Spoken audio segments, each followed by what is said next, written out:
How's it going, guys? It is Glig here from the Avid Entries, back again with more Shadows Before Dawn. Like I said in the previous part, we're down to the last couple of tools for this book. So yeah, if you're just now finding out about these, or if you've been watching since the beginning, which I started this a very long time ago, and finally getting around to finishing this up. Thanks for watching. But we're going to continue today with tool number 24, which is entitled The Danger of Shoulds. So first section,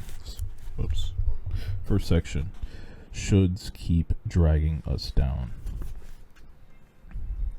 From time to time, we have all lived at the mercy of shoulds, the looming requirements that we place on ourselves because we were taught to place them on ourselves. Shoulds are the byproduct of obligation, habit, and worst of all, other people's expectations. A should is an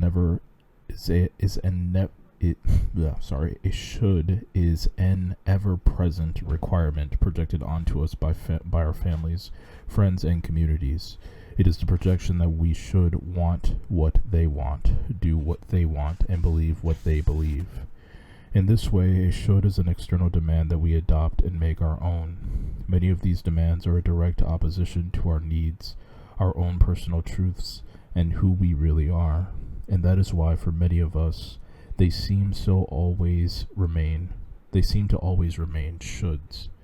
We don't have the natural motivation to fulfill requirements that don't really originate from ourselves. Most of us believe that shoulds are what keep us in line and motivate us to do and be our best. This couldn't be further from the truth. Being our best is the direct byproduct of allowing who we really are to shine through our thoughts, words, and actions. In order to allow who we really are to shine through, we have to know who we are. Shoulds obscure who we really are because they do not reflect our true needs and desires. Instead, they reflect the color of other people's expectations. Take a moment to inquire about the shoulds that are running your life. Write down all the things you think you should have done in the past. Then write down all the things you think you should be doing today and tomorrow. Then write down all the things you think you should be doing in a year and in 10 years and by the end of your life. Here are some examples. I should lose weight. I have done enough work on myself that I should be able to not get upset by trivial things by now. I should have gone to college. I should stop being so negative. I should spend more time with my kids. I should spend less time watching TV. You get the idea.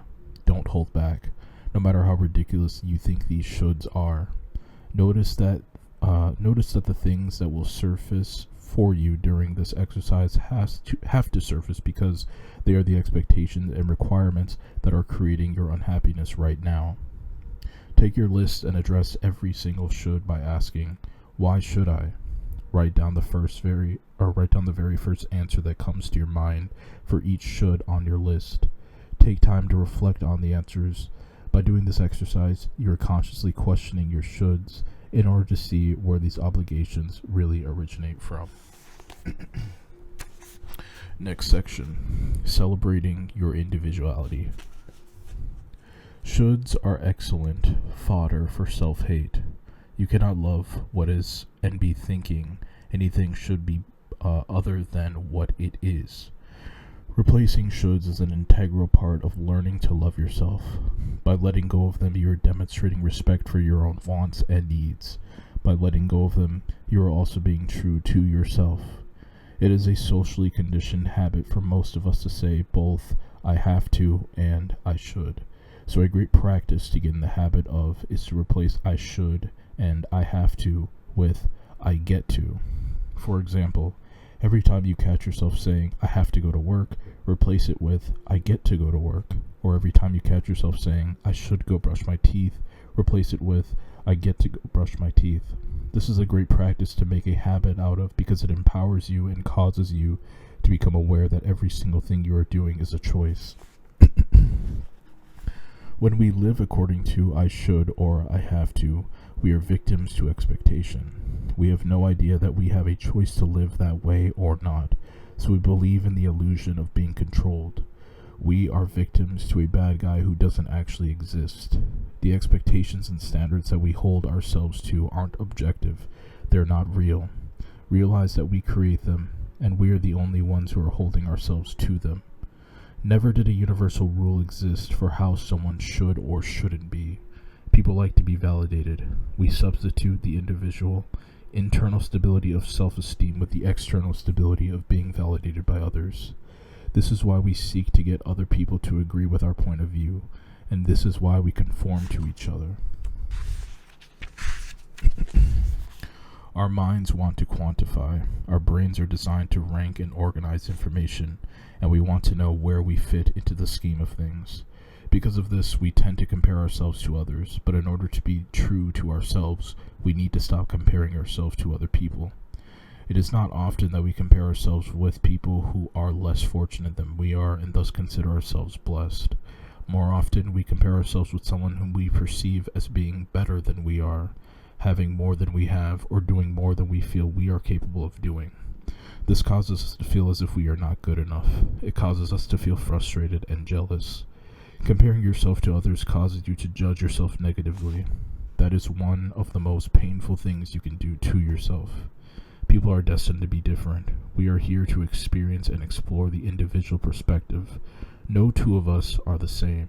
We have different thoughts, we have different beliefs, we have different experiences, we interpret things differently, and we feel emotions differently.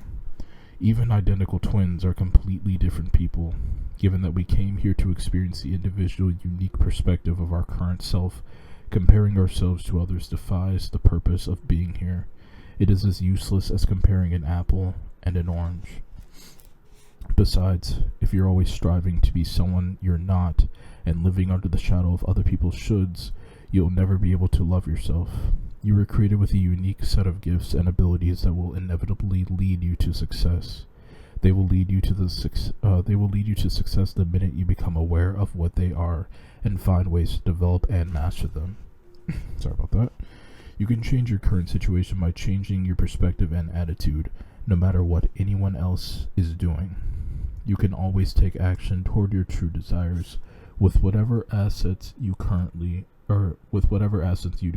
have from wherever you are right now. Given that we are always improving, expanding, and in a state of creation, it is important to understand that being yourself does not mean picking a solid identity. Allow yourself to grow, to improve, and to change. Allow yourself to forgive the parts of your past that you aren't proud of. They don't define you. Those actions are not who you are. Release the many shoulds and replace them with a whole series of "I can't wait to" statements. Then watch how great life gets. Alright, that was definitely a really good tool. Definitely resonated a lot for sure. Very short section though, I must say. I think a lot of these are getting a little bit shorter. Okay, I lied. 25 is actually kind of long, so looking forward to that one. But that was definitely a really good section.